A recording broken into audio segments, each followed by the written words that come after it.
There now. Say, while you're under the dryer, how about sending out for some lunch? Fine. But remember, I'm on a diet. Here we are. A low-calorie special. Including milk? Mm-hmm. Milk. Diet experts say it's important to pick both the foods and beverages that give you balanced nourishment. For instance, most soft drinks offer you little besides the calories or energy you get from sugar. But milk gives you vital minerals like calcium and phosphorus. Milk's proteins help dieters maintain a trim, healthy body. And milk's vitamins help keep vitality at a peak. Keeps you going and glowing. Besides, nothing tastes better than an ice-cold glass of fresh whole milk with any meal. Care to join me? How could I resist? You know, you make it sound like part of the beauty treatment.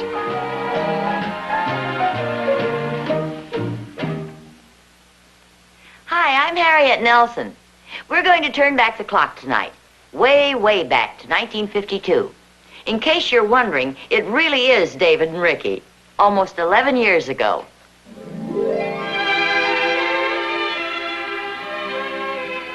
on, David, that's cheating. It is not cheating. It is so. The trouble with you is you're a chicken. Oh, yeah, that's what you think, wise guy. That's what I know, half pint. You better watch out, David. I may be small, but I'm awful mean. Oh, sit down. Hey, take it easy, will you? What's all the noise about? Oh, were you talking too loud, Pa? Are you kidding? Is this one of your friendly little discussions? Yes, sir. That's what I can't understand. How can anybody be as smart as you and have a son as dumb as David? Oh, yeah? Yeah. Oh, yeah? Yeah. Oh, yeah? Yeah. I'm in high school now, and I'm getting a little bit too old to get in these silly arguments with you. Oh, yeah? Yeah. Oh, yeah? Yeah. Oh, yeah? Oh, come on, calm down, will you, fellas? You better tell him to be careful, Pop. I'm getting pretty strong, boy.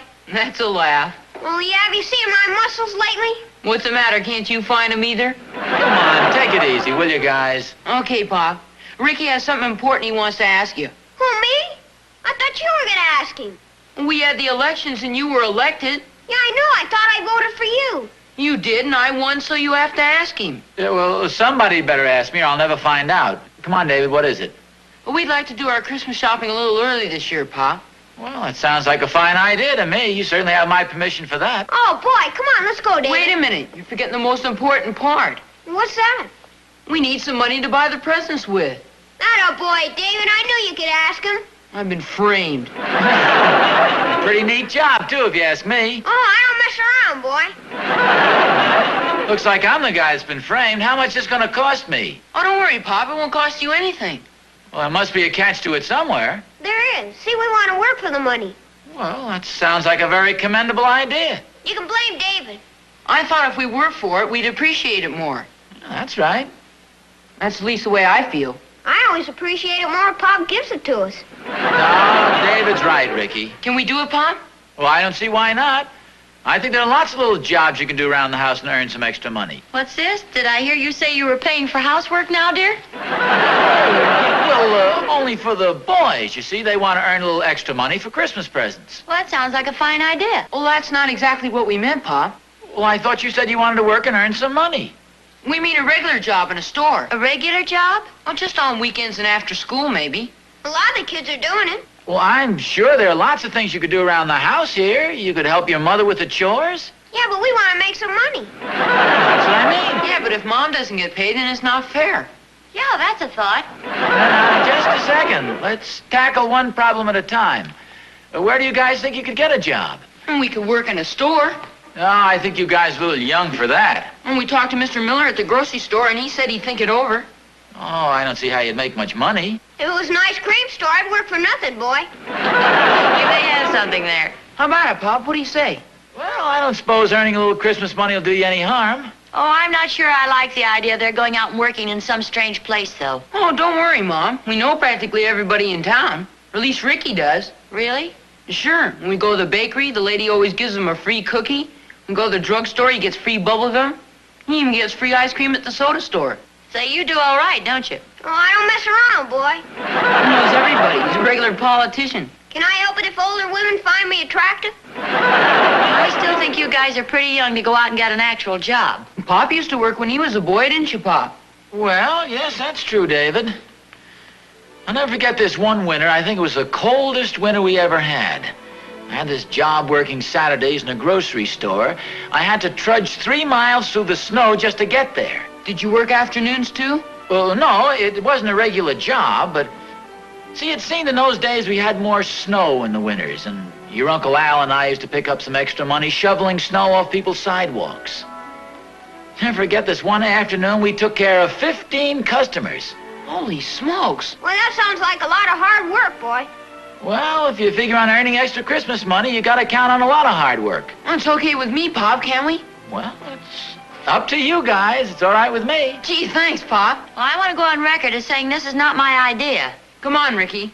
Let's go. I could have been talked out of this very easily. But you boys be careful if you're going downtown. Okay, Mom. Will you do me one favor, Mom? What's that, dear? Will you tell David he doesn't have to hold my hand when we cross the street anymore? Come on, we want to hold your hand anyhow. Oh, yeah? Don't forget, I'm also attracted to younger women. Imagine those guys looking for a job. I hope they don't get into any trouble. No, they'll be all right. Oh, say, before I forget it, would you pick up a couple of things at the grocery store for me? Oh, I think it could be arranged. Well, here's the list. It's just a few blocks. You know where Miller's grocery store is, don't you? Oh, sure.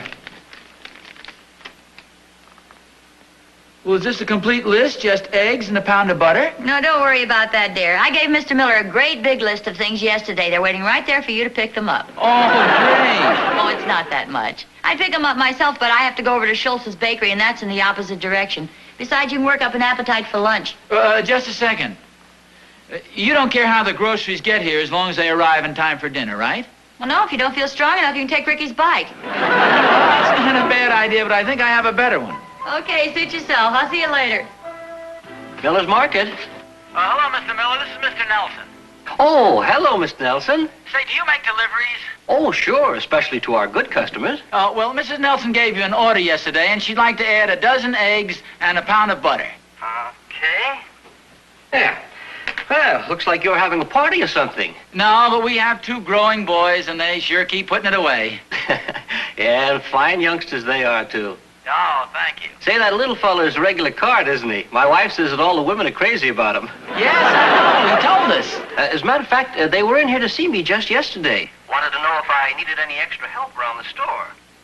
Oh, yes, they mentioned they'd spoken to you. I think they're trying to earn some extra money for Christmas. Well, I didn't know what to say exactly. Be honest with you, I don't need any extra help right now. Oh, of course, I understand. Besides, they're pretty young, especially Ricky. Oh, they're awfully good boys, though. Say, wait, I just got an idea. Say, I wonder if you'd do me a favor. Certainly try, Mr. Nelson. Well, I was wondering whether you could find a couple of things for him to do down there and give him a couple of dollars, and then I'd reimburse you. Well, I hate to take advantage of a situation like that. No, it's nothing like that. In fact, you'd be doing me a favor. You know, you could just let him help out with a few things around the store, and then just give him a couple of dollars and add it on to our bill. Well, if you say so, Mr. Nelson. Like I say, they're awful good boys, and if they do any real work for me, I'll pay them myself. Oh, don't you worry about that. Just make sure they don't find out about it. You know, it'd spoil the fun. Don't you worry, I'll just tell them I changed my mind. In fact, I guess we could use a little extra help at that. We're expecting some things in for the holidays, and the boys could help me unload and put them on display. Oh, that's fine. And they could make some deliveries for me, too. Gee, that sounds great. What time do you want them there? Anytime after lunch, say about 2 o'clock. Okay, then I'll tell them. Say, why don't I call them on the phone and make it sort of businesslike? Well, ought to be just as easy if I tell them I was speaking to you on the phone, or any way you want to do it. Okay, Mr. Nelson. Don't you worry about a thing. Okay, goodbye, and thanks a lot. Bye.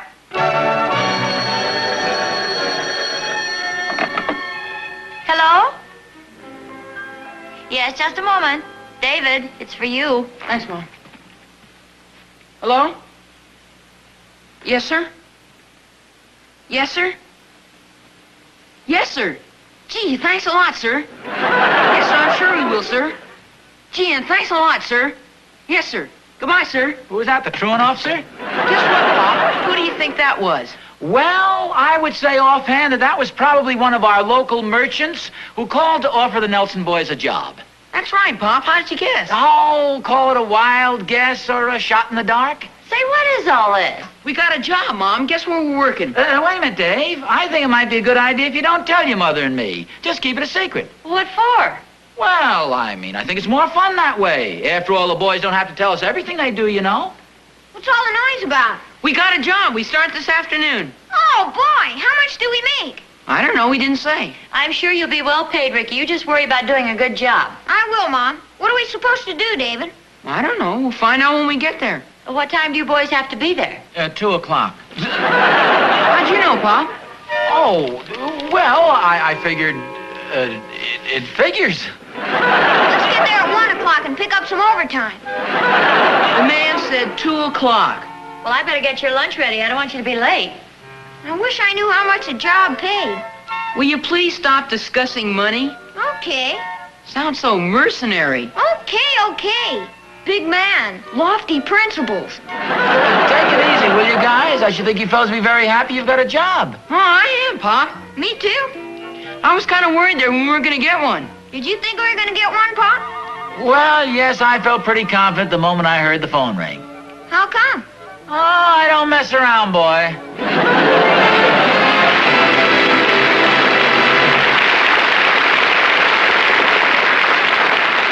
When nasal sinus congestion strikes, causing misery and discomfort, see what happens in your S zone, your sinus zone. Notice how bacteria may multiply, how membranes can swell. Now, merely shrinking swollen membranes may not be enough for relief. For fast, effective relief, get Super Anahist Nasal Spray, the only leading spray that is both decongestant and antibiotic too. Super Anahist Nasal Spray shrinks swollen membranes with its decongestant. And Super Anahist Nasal Spray is antibiotic too, kills bacteria on contact. You breathe freely again. Get fast, effective Super Anahist Nasal Spray. Not just decongestant, antibiotic too. And now, for coughs of colds, get Super Anahist Cough Syrup. Super Anahist Cough Syrup stops coughs fast. Relief lasts for hours.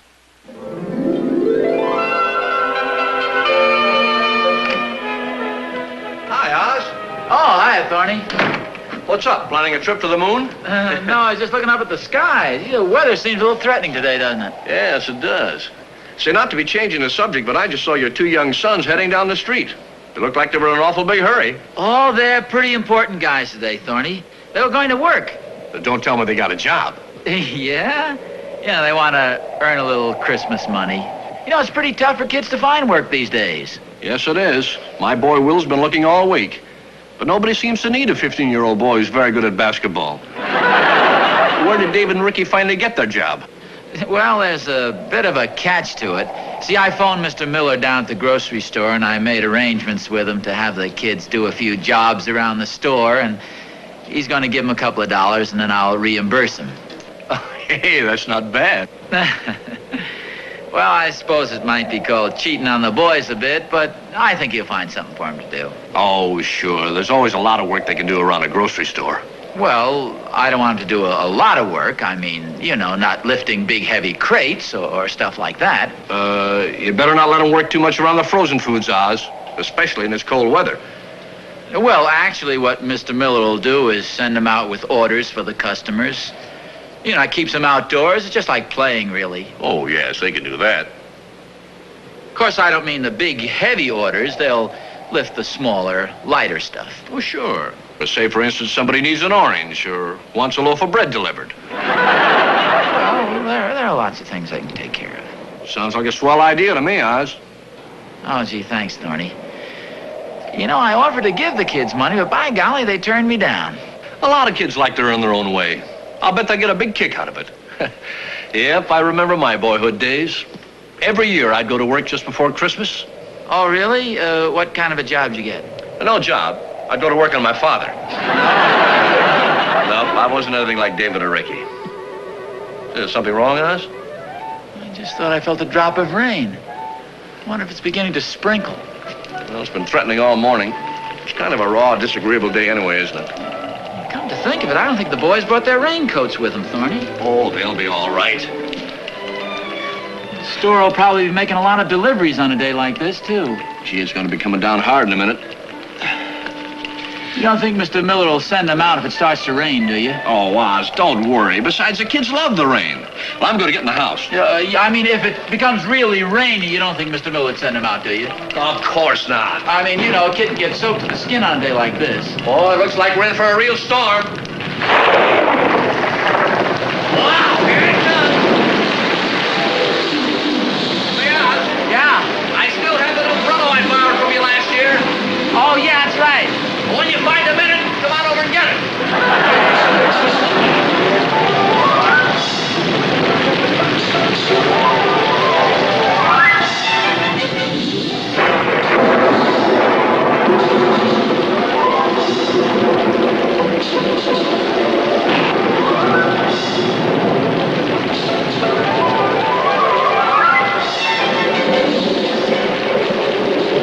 Oh, there you are. Oh, Harriet, do you Quite know... a storm, isn't it? Yeah, do you know where my car keys are? Well, I hope you don't plan to drive on a day like this. Yeah, I think I'll go over to Miller's grocery store and pick up the boys. Miller's grocery store? Yeah, they're working over there this afternoon. Well, how do you know? Well, I wasn't going to tell you this quite so soon, but I made arrangements with Mr. Miller to find a few things for him to do around the store. Then he's going to pay them, and I'm going to reimburse him. Of course, they don't know about this last part. For goodness sakes, dear, wasn't that clever of you? Well, I thought it was this morning, but now I see how rainy it is, I'm not quite so sure. I don't know as I like the idea they're trudging around this mud and rain all afternoon. Well, I thought you said they were going to work in the store. Well, yes, but he'll probably have them making some deliveries and things like that. Oh, not on a day like this. Well, you know kids, they'll probably be trying hard to make good on their first day. Come to think of it, they didn't take their raincoats, did they? No, nor their galoshes. I think I better drive over there and pick them up, Harriet. Oh, I don't think that's necessary. Well, I do. Frankly, I'm a little worried about them. What about those jobs you used to have? You were pretty young yourself. Yes, that's true. You worked in the store. You walked 3 miles to work. Well, Harriet, I've been thinking that over, and the store was actually only about 5 blocks from our house. Not only that, I didn't walk. My father used to drive me there in the car. In fact, he drove me around on all the deliveries I made. You know, the more I think of it, I'll bet he worked the same deal that I worked with Mr. Miller. I'd better go get the boys, Harriet. Oh, relax, dear. Here comes Mr. Miller up the walk now. Oh, good. He's probably bringing the boys home.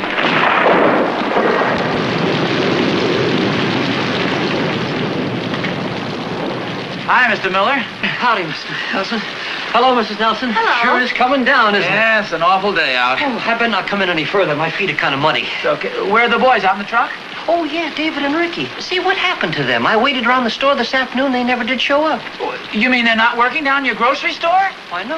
I figured you must have kept them in with the way the weather turned out and everything. Well, no. Somebody phoned at noon and told them to show up for work. I thought it was you. No, it wasn't me. I thought you were going to tell them. Well, yes, I was, but this party phoned about noontime and told the boys to report for work at 2 o'clock. I just figured it was you. No, it wasn't me. I had lunch over at my wife's sister's place this afternoon. They don't have a phone. My brother-in-law comes over to the store and uses mine. Sits there talking and eating fruit. Runs a pretty good-sized bill, too. That's funny. Well, you wouldn't think so if you had to pay it. I wonder where the boys are working. Beats me. Well, bye-bye, Mr. Nelson. Bye, Mrs. Nelson. Goodbye, Mr. Miller. Bye, Mr. Miller. Here, I'll put those away, dear. Hey, I'm worried about the boys. Did you hear that? They didn't show up at the grocery store. Yes, I know. Let me check over this list and make sure everything's here. Harriet, did you hear what I said? The boys aren't at Miller's Market. Yes, dear, I heard you. Milk, bread, butter, Gee, I wonder where they could be. soup, lettuce, string beans. Well, aren't you worried about them? No, not particularly. Well, Harriet, it's pouring down rain outside. The boys don't have their raincoats. They don't have their galoshes or anything. They're someplace getting soaked to the skin, and we don't even know where they are. Well, Mr. Schultz promised me he wouldn't let them leave the store. Mr. Schultz. Yes, they're working at Schultz's bakery. I only hope they don't eat up more than the $2 I promised to give him. You mean to say you pulled the same stunt with Mr. Schultz that I did with Mr. Miller? Yes, I did. You know, they say some people even get to look alike after they've been married a long time. Here I've been worried to death about the boys, and they're sitting in a nice, cozy bakery. I only hope Mr. Schultz doesn't leave them alone with the chocolate eclairs. Yeah, he must have been the one who phoned this noon. Say, it's getting kind of late. I just say, why don't you phone Mr. Schultz and tell him I'll be down to pick the boys up in the car. I wouldn't want him to walk all the way home in this rain. Yeah, that's a good idea. I hope hope they don't spoil their dinner. You know Ricky and that sweet stuff. What are they supposed to do down there? Oh, I don't know. Mr. Schultz said he'd find something for them to do. Well, I hope he does. Aside from the stomach aches, we could wind up owing Schultz about $50 if he ever sets them loose. Hello, Mr. Schultz? This is Mrs. Nelson. Oh, fine, thank you. Say, will you tell David and Ricky that their father will come down in the car and... I'll be down about 10 minutes, Tom. What was that, Mr. Schultz? They didn't? What's this? Well, are you sure they aren't there? Tell him to look in the pantry. Did you call at lunchtime and... Well, yes, I know. Well, somebody called and told him to be at work at 2 o'clock this afternoon. Oh. Yes. Well, thank you, Mr. Schultz. Goodbye. They're not there, huh? They aren't at the bakery. Well, I'll be darned. Where the heck can they be? I wonder what kind of place would hire kids about that age. Maybe drugstores or grocery stores or bakeries. Here. Call up every drugstore, bakery, and grocery store in town. All right, you look in the book and I'll do the phoning.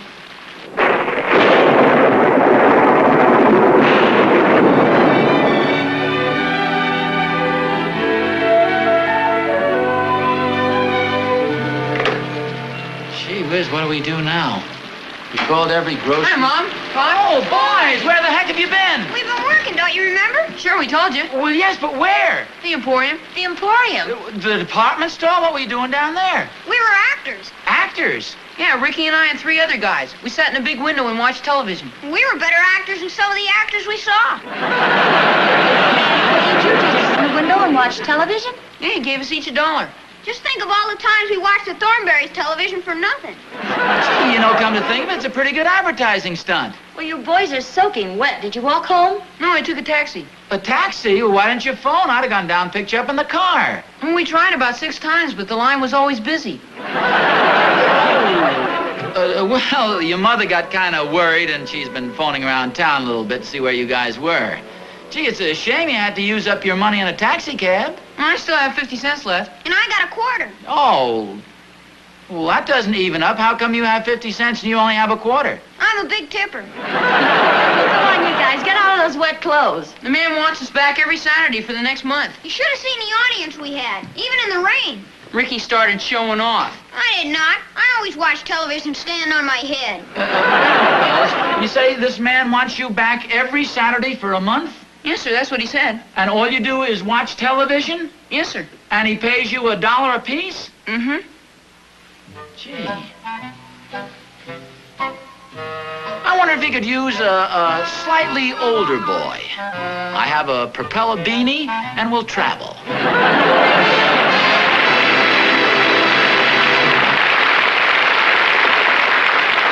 It sure takes you back a ways, doesn't it?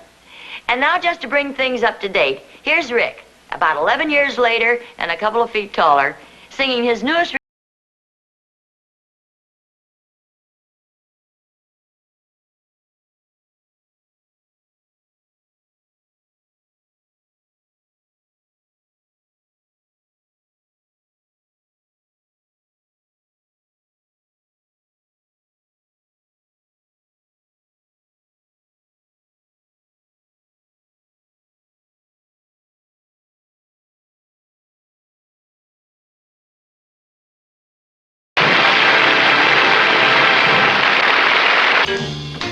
Here's a timely reminder for the holiday season that can pay dividends in health and happiness for you and your family. Fight tuberculosis with Christmas seals on every card and package. Each Christmas seal you use helps science fight TB. Today, TB strikes every 7 minutes, takes a life every 50 minutes. And at the present rate of infection, more than 2 million people will have active TB in our lifetime. To make all our holidays healthier and happier, fight TB with Christmas seals. Use them on every card, on every package, to help save lives.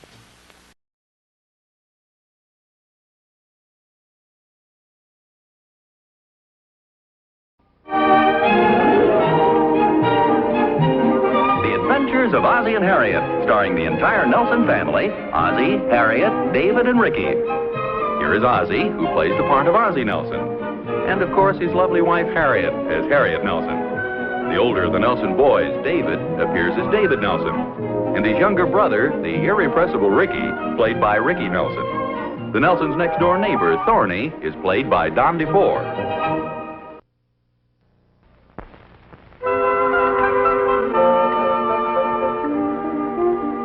Well, good morning, everybody. I'm sorry I'm so late. Hi, Pop. Hi, Pop. Thought you weren't going to make it. Well, such a beautiful day, I hated to get out of bed. Any breakfast left? Well, I think so. I'll get your coffee. There's some toast right there in the... Well, now, that's funny. There was a whole plate of toast there and a whole dish of strawberry jam, too. Where'd that disappear to? Maybe excuse, Mom, I'm full. No, I think you better stay right there and drink your milk. That's okay. All I want is a cup of coffee. And the newspaper, if I can find it. Oh, it's over there on the table, Pop. Oh. David, for goodness sakes. David, can't you fold the paper up neatly when you finish reading it instead of crumbling it up like this? I haven't even seen it, Pop. Oh, Ricky, then. I haven't seen it either. Well, it didn't get messed this way all by itself. Well, as long as I'm the only one left, I might as well plead guilty, I guess. Harriet, when you finish crumbling this paper, do you know what you did with page 1? Well, that's funny. It was right there. Oh, you didn't miss anything anyway. There was nothing interesting. You don't happen to recall what you did with the sports section, do you? Oh, it's over there under the coffee pot. Here, I'll get it for you. No, that's okay. I've got enough here. Read Pop that article you read to me, Mom. Well, what one was that? You know, the funny one? Oh, yes. What was that? Oh, it was just some silly article about a woman named Mrs. Strudelmeyer. She's divorcing her husband. I can't say I blame her, though. What's the matter? Didn't he tell her his name was Strudelmeyer before she married him? Oh, that's not the reason she's divorcing him? As if you didn't know. It seems that every night when he came home from work, he'd spend all his time playing a tuba. Playing a tuba what, Mom? A tuba, a musical instrument. As if you didn't know. Oh, maybe he didn't, David. You know, those great big horns they have way in the back of the band? Yeah, we saw him in the parade, you know. Oh, yeah, they're neat. I threw popcorn down it and the guy got mad. He didn't get mad. He got red in the face. He got red in the face from blowing the tuba. Oh, yeah? Yeah. Oh, yeah? Yeah. Oh, yeah? Oh, yeah. Oh, will you? What's the matter with you guys lately? You can't even discuss anything without getting into a big argument about it. You guys are both about as unreasonable as this Mrs. Strudelmeyer, or whatever her name is. No, dear, Mr. Strudelmeyer. He's the one who played the tuba. Well, yes, I know, but I still say she's the one who's unreasonable. Poor guy can't even play a musical instrument in his own home. Well, read on further down. The only piece he could play was the bass part of the Stars and Stripes Forever. She won't let him play it. She's not only unreasonable, she's unpatriotic besides. Well, it seems to me that he's the one who's unreasonable. She spends the whole day cooking and cleaning, so naturally after dinner she'd like a little conversation. And what does she get? The Stars and Stripes Forever. Not only that, he makes her stand up and salute. Only on the 4th of July. Besides, stop being so prejudiced. Why do you have to stand up for her just because she's a woman? Well, in this particular case, I happen to think she's right. What wife wants her husband spending all his time playing the tuba? He doesn't spend all of his time playing the tuba. Says he plays the tuba for a little while, and then he... Yes? Well, the man's tired. He should go to bed early. Personally, I think she has a legitimate complaint. Well, she doesn't have to take such a drastic step, though, does she? After all, why doesn't she just hide the tuba from her husband? How can you hide a thing like that? It's easier to hide her husband from the tuba. In the first place, it's the silliest thing I ever heard of. Our arguing about two people we don't even know, we've never even met. I'm sorry, I didn't mean to start an argument. I just happened to read it and thought you might be amused by it. Well, I didn't mean an argument. We're not arguing about it, but it's a silly subject even to discuss. Especially at breakfast. Well, whatever it is, let's forget it. Ridiculous things. I agree. It was a silly thing to discuss. Our English teacher says that open discussion is the backbone of our nation.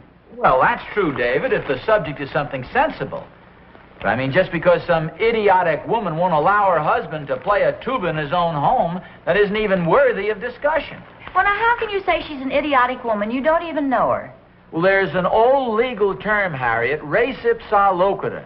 The thing speaks for itself. Yes, and when it's a tuba, it speaks in very low tones. Ricky, what are you doing? I make him believe I'm playing the tuba.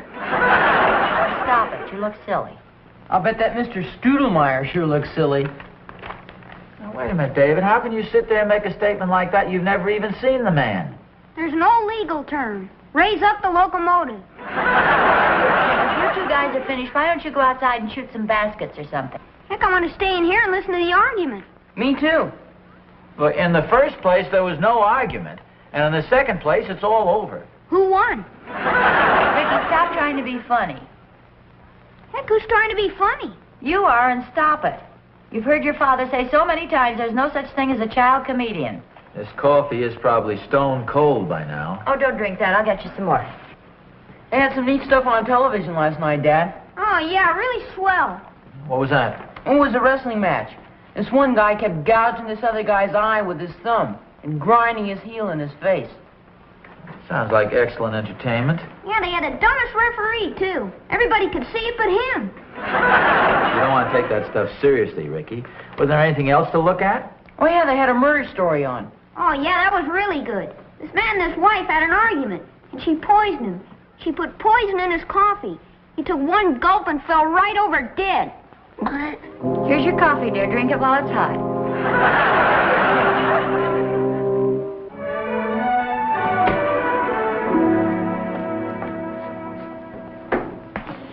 Boy, something sure smells good. Well, thank you. I'm trying out a new recipe. Oh, you must be a mind reader or something. I was just hoping you'd bake one of your delicious apple pies for dinner. It's a chocolate cake. Oh, fine. What's the matter with chocolate cake? Oh, nothing. I love your chocolate cakes. I like them almost as well as your apple pies. You don't have to eat any if you don't want to. I just told you, they're delicious. I love your chocolate cakes. What else are we having for dinner? Meatloaf? Oh, fine. Would you rather have something else? No, that sounds like a very nice menu, very tasty. Chocolate cake and a pot roast? Meatloaf. What did I say? Pot roast. Oh, no, what else are we having?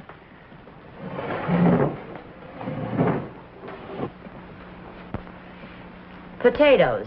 Now, don't tell me, some of your marvelous mashed potatoes? Baked potatoes. Baked potatoes! What a coincidence! I was just hoping you were going to say baked potatoes. Then why did you say mashed potatoes? What else are we having? I'm not sure now if you're going to get any dinner. Oh, you wouldn't be so cruel as to deprive me of your wonderful cooking? Now you're beginning to smile. Those delicious baked potatoes? That's the smile. And that savory meatloaf? That's the nice big smile. And that terrific apple pie? That's... I meant the chocolate cake. I don't know why. No, honest, I did, sweetheart. Darling? Master?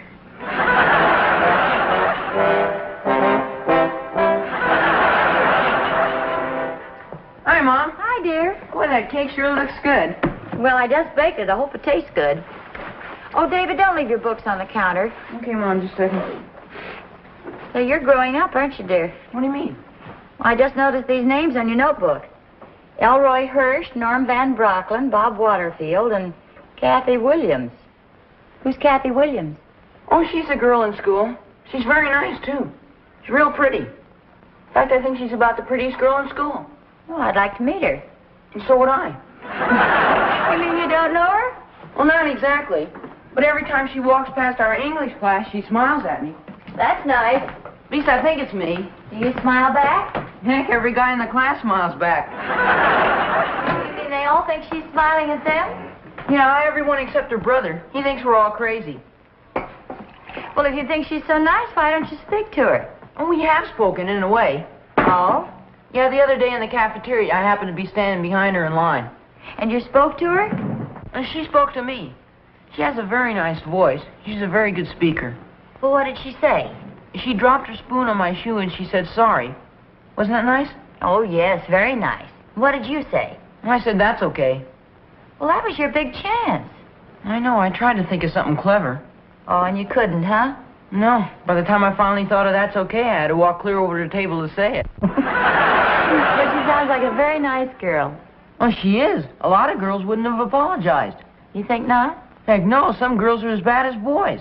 And why do you say that? Oh, they're kind of bossy. They're always trying to tell you what to do. Like Marchie Peabody. What's the matter with her? She's always trying to boss you around. Oh, and you're like the shy type, huh? Oh, all boys do. Well, what about Kathy Williams? Oh, she's not bossy at all. She's just like you, Mom. Like me? Yeah, you know, you're always so nice to Pop. Well, thank you, dear. You never try to boss him around. Well, David, have you been talking to your father? No, ma'am, why? Oh, nothing. Anything the matter, Mom? No, dear, why? It's got a strange look on your face. Well, I've just made up my mind about something, David. I'm going to bake a nice big apple pie for dinner.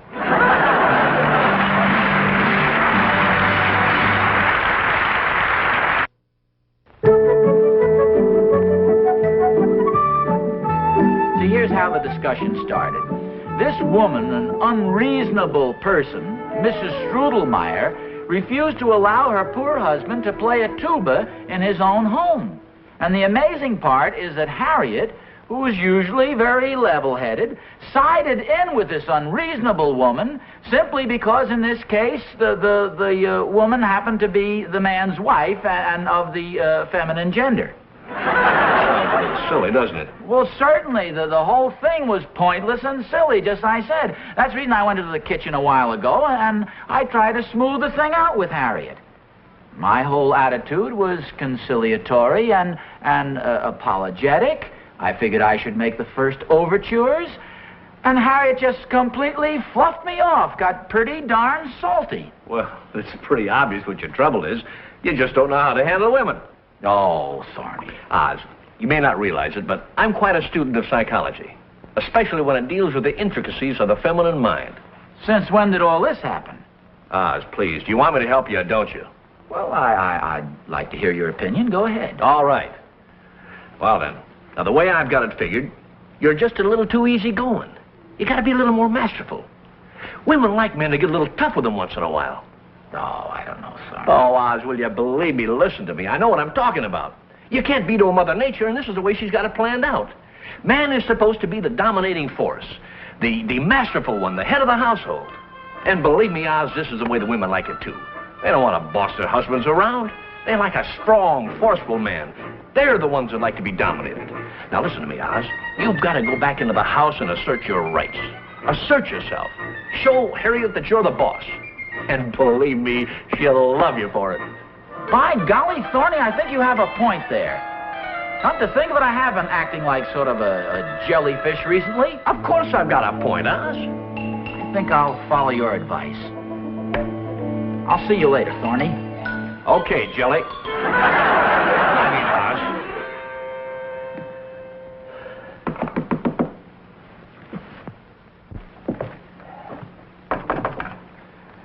Catherine.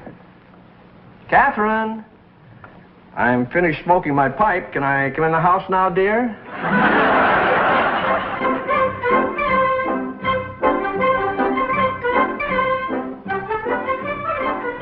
Oh, hi, Bob. Hello, my boy. What's that? I said, hello, my boy. It's me, your son, Ricky. Yes, I know it is, Ricky. It's just that things have been entirely too informal around here, and I think we might as well start rectifying it by you boys calling me something a little more dignified than Pop. Well, what should we call you? Was there anything wrong with Father? I think so. He's sure acting funny, boy. Ricky, you're probably a little too young to understand this. But nature and tradition have fashioned a certain pattern that we're supposed to follow. And that is that the husband and the father is the head of the household, the master of the house. In other words, to put it very bluntly, I'm the boss around here. Oh, I know you are, Pa. You do? How do you know? Because Mom said you were the boss. And whatever Mom says goes. Well, from now on, what I say goes. I mean, what's that delightful odor coming from the kitchen? Mom's cooking an apple pie. Oh, an apple pie for dinner, eh? What's this pillow doing here on the couch? Mom said you might want to rest before dinner. Oh, trying to soften me up, eh? Well, as I was saying, from now on...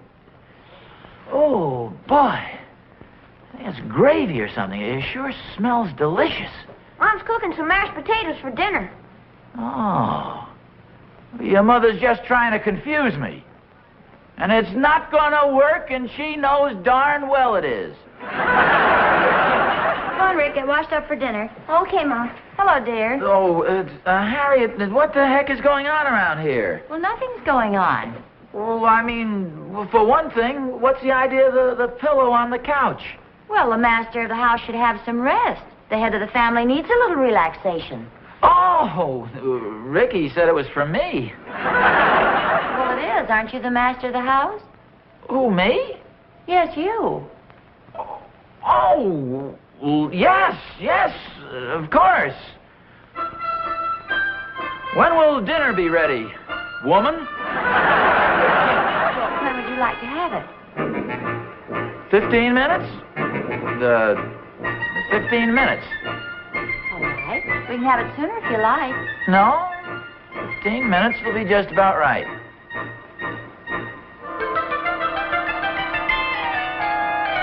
More, I don't think I'll wear any necktie for dinner tonight.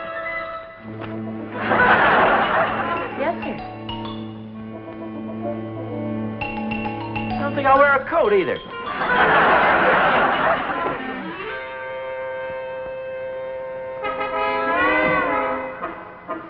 You'll be sitting down. You needn't wear trousers either.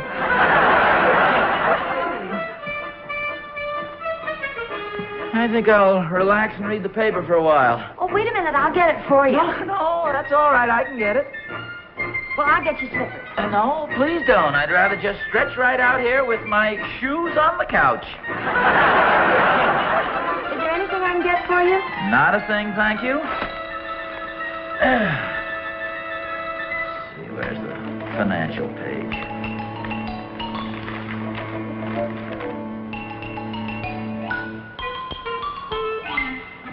Oh, what's the use? I can't concentrate. Harriet, what the heck is going on around here anyway? Well, nothing's going on. Gee whiz, what's happened to our happy home? Well, aren't you happy now? Well, yes, but... Well, do you want me to help you set the table or something? Oh, no, I can set it. Oh, well, that's okay. I don't want to argue about it. Oh, I'm not arguing. Oh, well, neither am I. I'm just trying to start a normal conversation. Oh, well, have it your way. Well, of course I'll have it my way. That's the way it's supposed to be. The husband and father are supposed to be the head of the household. Well, certainly it's been that way since time began. Sure. Maybe that's what's wrong around here. Well, look, dear, why don't you just lie down and relax, and I'll call you when dinner's ready. Oh, David! I'm sorry it took so long, Ma. Well, where have you been? Oh, don't you remember you sent me down to the grocery store? Well, that was over an hour ago. What happened? I met Kathy Williams down there. Don't tell me you walked home with her. Oh, heck, I couldn't let a girl carry all those heavy groceries. What all did she have? A loaf of bread. Is that all, for goodness sakes? Oh, it's a jumbo size. I met her, and I think she likes me. Really? Yeah, she said we're going to the movie Saturday. Some love picture. I suggested a Western, but she said no. Oh, she did she? Yeah, I have to wear a tie, too. Well, sounds very formal. Yeah, she's going to teach me to rumba after the movies. To rumba? It takes two to tango. What's the matter, Mom? Oh, never mind. Keep going. Takes two to tango. She wants me to be a good dancer. In fact, she insists upon it. Wait a minute. I thought you didn't like girls who were bossy. Is she bossy? Well, she certainly sounds like it. Gee, coming from her, you'd never even notice it. You gonna do what she says? Sure, it'll be fun letting her boss me around. Oh, I see. I guess you don't really mind when you like a person.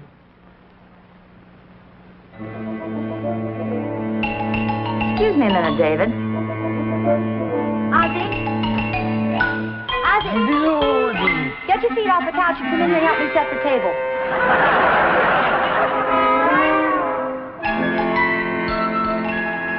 I'm dreaming.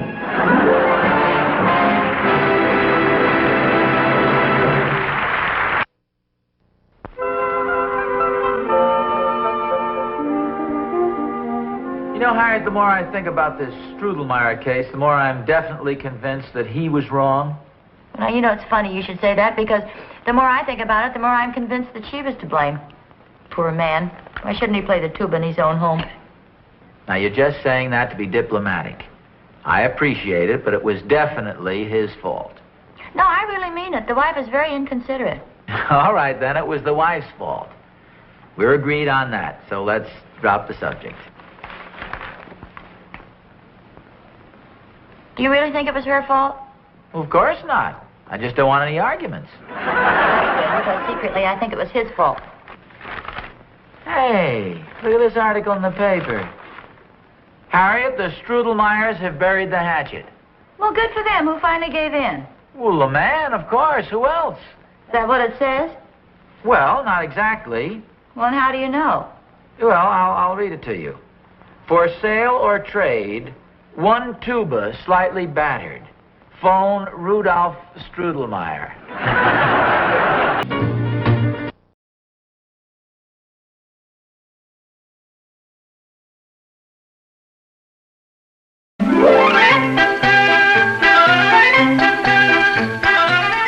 Listerine antiseptic, Listerine toothpaste, and prophylactic toothbrushes present America's favorite family comedy, The Adventures of Ozzie and Harriet, starring the entire Nelson family.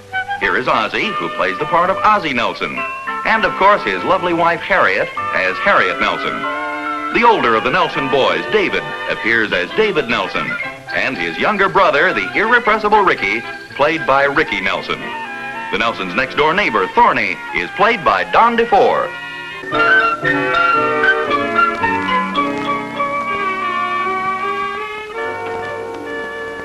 Man is a confused animal.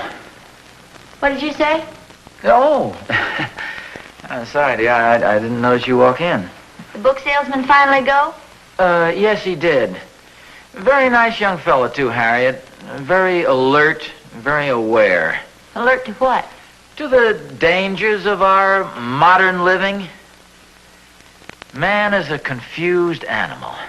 Just doesn't know how to live anymore. How about women? Yeah, the same thing. We rush through life helter-skelter, missing half of the important things. You take me, for instance. We have hundreds of fine books around the house here. I don't even know the titles of half of them. Just picked up this little booklet here. Looks mighty interesting. The Romance of Dirt. Where do we get this? Came with a vacuum cleaner. You see, it's different now than it was in the old days. In the old days, people used to take time out to reflect a little bit.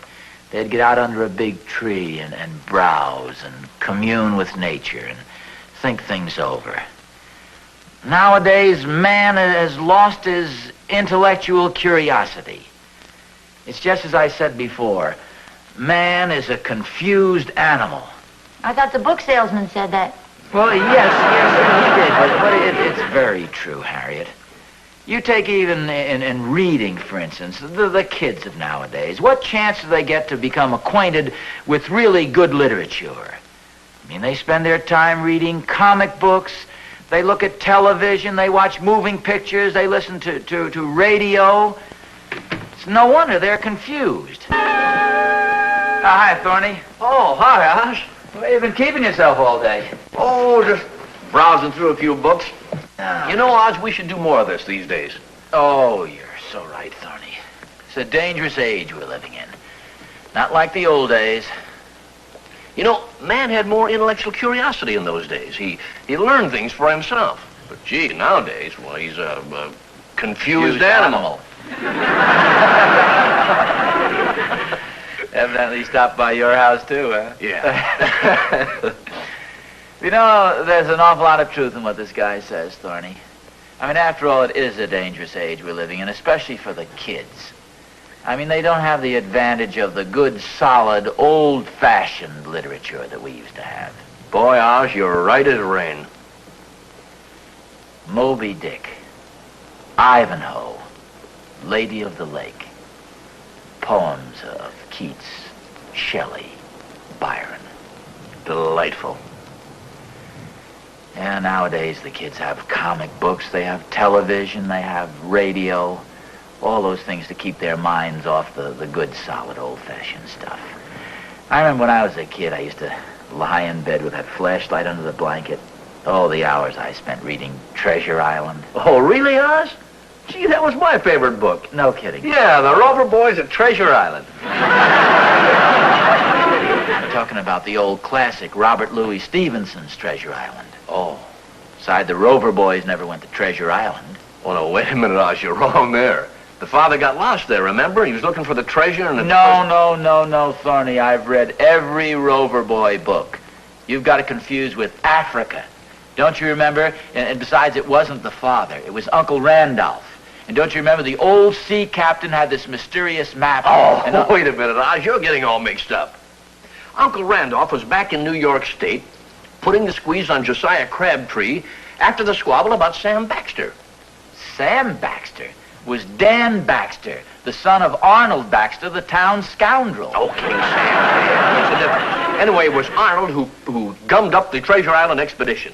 Thorny, it wasn't Treasure Island, it was Africa. And besides, Arnold happened to be in jail at the time. Jail? Now listen to me, will you? He was doing a 6-month stretch because he tried to boil Dick, the fun-loving rover, in hot tar. It was one of my favorite chapters. Fun-loving Dick? Oh, Oz. Now that goes to show you how much you know about it. Sam was a fun-loving rover. Dick was the elder rover, engaged to the widow Stanhope's beautiful daughter, Dora. Well, you may be right there. But the Rover Boys never went to Treasure Island. You've got it confused with their expedition to Africa. Treasure Island. Africa. Treasure Island. Africa. Treasure Africa. Island.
They've got the Rover Boys books. Yes, I know they have. I phoned the librarian. Under an assumed name, of course. Rover Boys on land and sea. Rover Boys in Mexico. The Rover Boys at Treasure Island. Where? No. If you see the Rover Boys in Africa, let me know.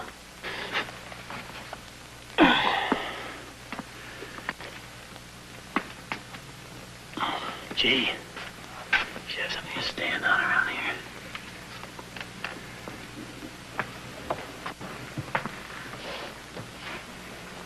Yeah, this ought to do it.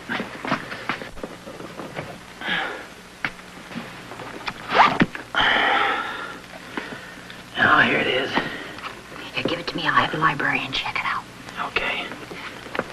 And meanwhile, I'll take back this 250-pound encyclopedia, whatever it is.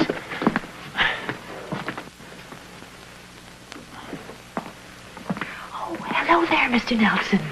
Oh, you're David's English teacher, aren't you, Miss? Yes, Miss Fraser. Mrs. Fraser, how are you? Nice Very to well, see you. thank you. Well, this is a pleasant surprise. Oh, it isn't often that we meet one of the fathers in the library. Well, I had sort of a literary discussion with my neighbor, Mr. Thornberry. About Sir Henry Parkinson? I beg your pardon? His history of the Peloponnesian Wars. The book you have there. No, not. Oh, you're just like all the others. Am I? You're a little bit ashamed of yourself, aren't you? Well, Well, now, why should you be? well, no, I don't think you understand. I think if you have an honest intellectual curiosity, you should be proud of it, not ashamed. Now, you're obviously interested in Greek history. Why not admit it? Yes, naturally, everybody's interested in Greek history, but actually, you see, I just came down to do a little research. Of course, you wanted to brush up a little. Yes. Well, I must admit I'm a little rusty on the Peloponnesian Wars myself. That's How long since understandable. you've read it? It's been quite a while. I bet you haven't opened it since college. Maybe even longer than that. The main thing is that you still have the interest. You know, that's what true intellectual curiosity gives us, Mr. Nelson. The hungry mind. Sure. I need arrangements. Hello, Miss Fraser. David's English teacher. How are you? I was just complimenting your husband on his intellectual curiosity. Yes, thanks. Harriet, pardon me, Miss Fraser. If we hurry along, we have a few errands to do. Do you want to take your book? Yes, but this is the book mainly. I'd like to have this, the Peloponnesian Wars by Sir Henry Parkerhouse. Parkinson. Parkinson. Well, I'll go along first, Harriet. I want to get the car out of the Parker house. Goodbye, Mr. Nelson. Bye-bye. Goodbye, Mrs. Nelson. Goodbye, Miss Fraser.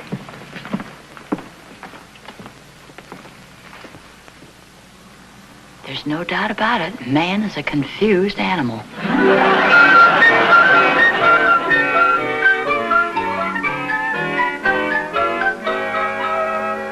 Listen to this, Harriet.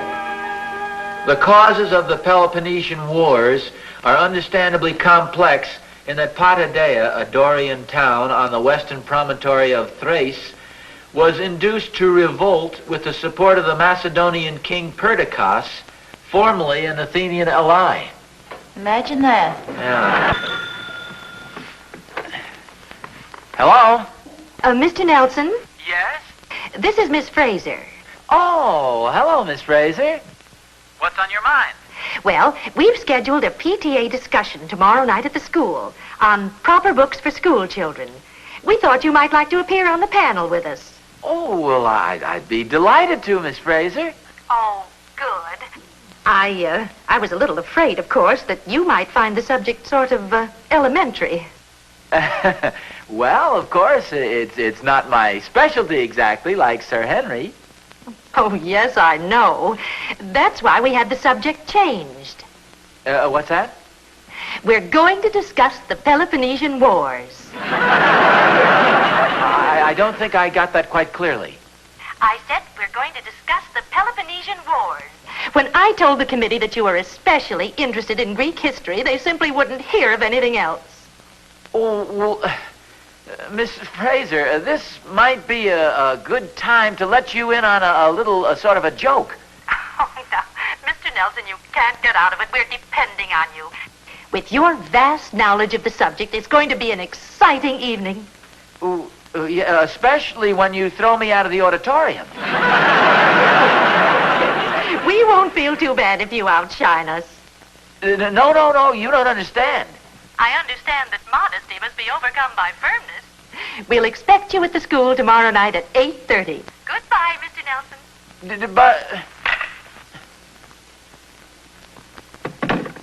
What's the matter, dear? You look like you've been hit by a rock. Pardon me. Where are you going? I think I'll go up to my room and have a good cry.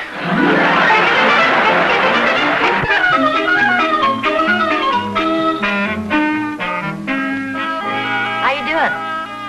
Oh, not too bad. It goes a little slowly at first, but then after you get warmed up to it, it speeds right along. You know, it's funny, more people aren't interested in this sort of thing. What do you mean? Well, I noticed the last time this book was borrowed was December 10th, 1910.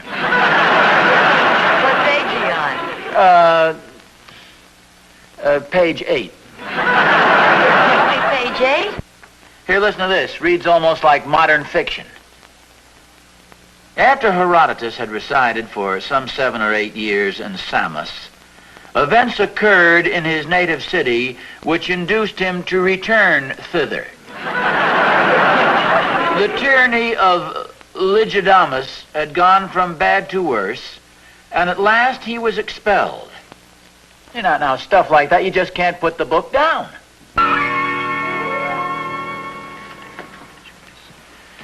How you doing? Pretty well, thanks. Oh, good. You're up to page 27 already. Yeah. I got kind of a break, though. I just ran into 15 pages of maps.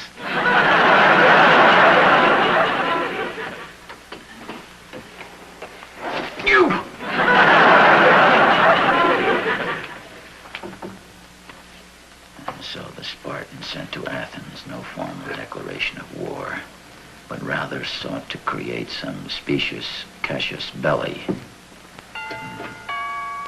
Harriet, would you mind answering the doorbell, please? Intending to inflame the existing hostilities against Pericles in Athens by implicating him in the curse pronounced on the murder. Harriet, Dr. Thornberry, please. Ozzie, it's Thorny. Where's my colleague, my fellow scholar? Oh, I'm here in the dining room, Thorny. Greetings, Professor. What are you doing over here this hour of the night? Never let it be said Thornberry didn't come prepared. We got to bone up Oz, burn the midnight oil. Well, what do you got here? What have I got here? Well, now, that's a fine question to ask after you roped me in on the discussion. I cleaned the entire shelf of the library, Oz. All 8 copies. 8 copies of what? Well, the Rover Boys. The Rover Boys? Oh, sure. Miss Fraser called me and asked if I'd like to join in. Well, you mean to say the discussion is about the Rover Boys? Harriet, for goodness sakes. Here I'm studying this whole big telephone. Thorny, do you remember exactly what Miss Fraser said to you on the phone? Why, certainly. She said Oz was conducting a discussion on the Rover Boys and would I like... She said Rover Boys? Well, maybe she didn't exactly say Rover Boys, but she said the book I was discussing with Mr. Nelson this afternoon. Now, what else could it be? Thorny, sit down for a moment. What's the matter? You tell him, dear. I'll make some fresh coffee.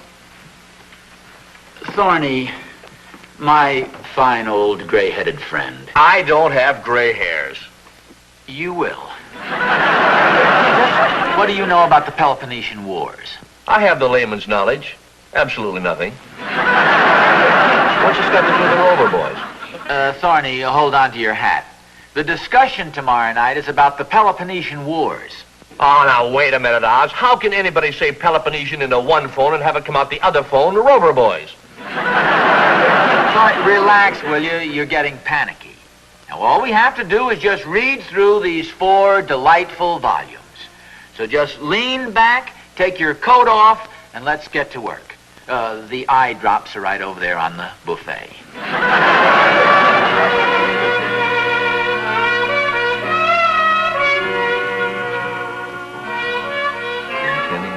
Inflame the existing hostilities against Pericles in Athens by implicating him in the curse pronounced on the murders of Cyclone. What have you got on Callicratides? Yeah, here we are. Born in Volume 2, died in Volume 4.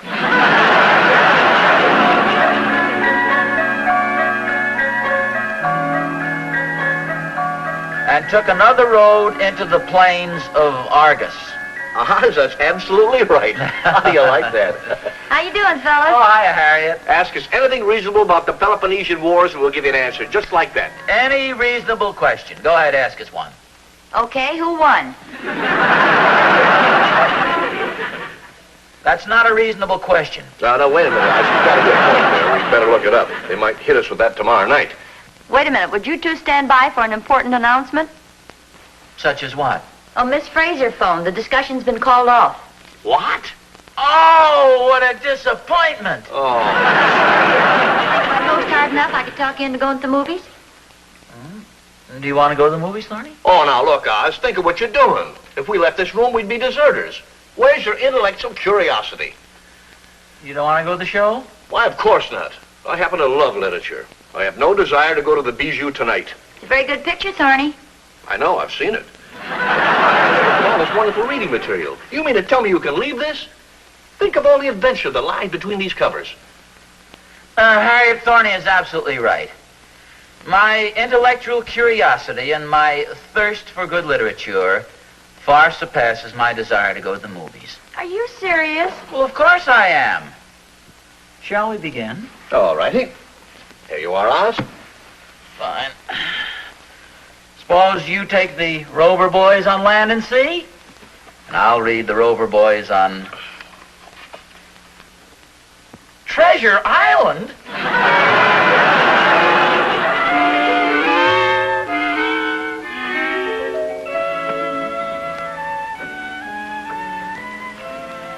You're just coming to bed. Oh, I'm sorry, I didn't mean to wake you. Go back to sleep there. What time is it? No, it's pretty late.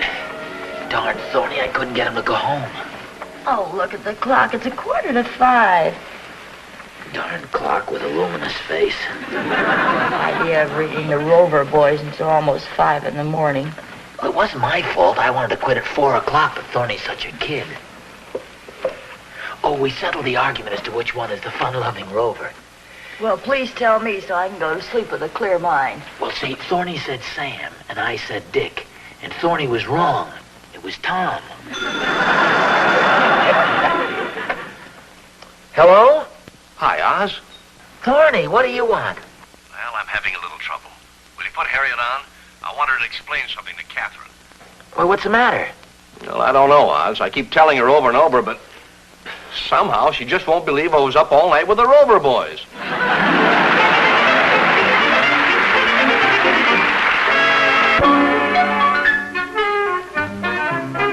Oh, Harriet, look what just arrived by special messenger. The story of Aristotle. Well, nice. And look at the card that came with it. Wishing you a speedy recovery, Miss Fraser. Yeah, where'd she get the idea I was sick? I can't imagine. Well, another thing that I just happened to think of, I don't remember hearing the phone ring when she called last night. Did you hear any dialing? No. That's good. Now, wait a minute. Harriet, did you by any chance phone Miss Fraser last night and tell her I was sick? Well, I had to do something. Your intellectual curiosity wouldn't have let you stop with the Peloponnesian Wars. You'd have just gone on, and pretty soon you'd have been so smart I couldn't be happy with you. Just what do you mean by that? Oh, there's some things I like to do. If you grow any smarter than you already are, I won't be able to do those things. What kind of things? Oh, little things. Like making phone calls and not having you catch on until the next day.